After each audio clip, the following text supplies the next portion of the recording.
আইয়ো ভাই কিছু দিয়া যান। আল্লাহ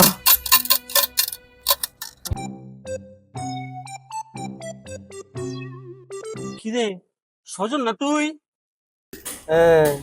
তুই না অনেক ভালো আছিলি, তোর না মার্কেটে দোকান আছিল, ব্যবসা বাণিজ্য ভালোই চলতেছিল, তোর এই অবস্থা কে? কত আগে শেষ হয়ে গেছে সব। তুই আমার লগে আইসে গাদা।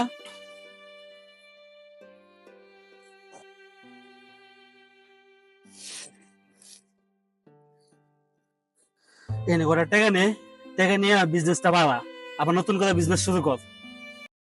কয়দিন পরে ওই কি কিরে, তোদের টাকা দিলাম ব্যবসা করার লিগা, তুই তো আবার এই ভিক্ষে নেমে গেছস। বাড়াইছি তো, কোনে তুই বিজনেস বানাইছস? দুইটা অ্যাসিস্ট্যান্ট রাখছি, বড় একটা ফ্ল্যাট কিনছি। হ্যাঁ, কামটা করছস কি গাদা? হ্যালো গাইস, এরকম আরো নিত্য নতুন ভিডিও পেতে হলে অবশ্যই আমাদের চ্যানেলটি লাইক, কমেন্ট এন্ড শেয়ার, আর অবশ্যই আমাদের ইউটিউব চ্যানেলও আছে, সেটা হচ্ছে সজল ব্লগই, সাবস্ক্রাইব করতে হবে। সো দেরি না করে এগুলো অবশ্যই করে নেবেন। এরকম ভিডিও পাইতে হলে করতে হবে অবশ্যই, আর হ্যাঁ, সবসময় কিন্তু আমাদের সাপোর্ট করতে হবে।